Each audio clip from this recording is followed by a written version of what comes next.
Hello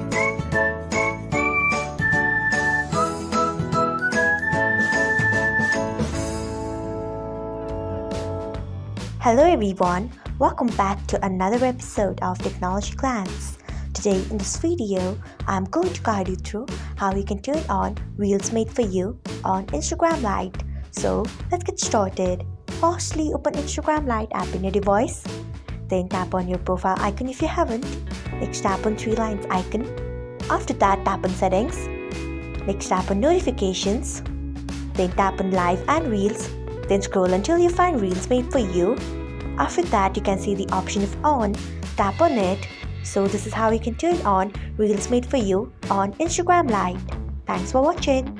If you found this guide helpful, we would love it if you hit the thumbs up button below. We upload great new tech tutorials like this one every day. So do not forget to subscribe to our channel and hit the bell icon so that you'll never miss another update.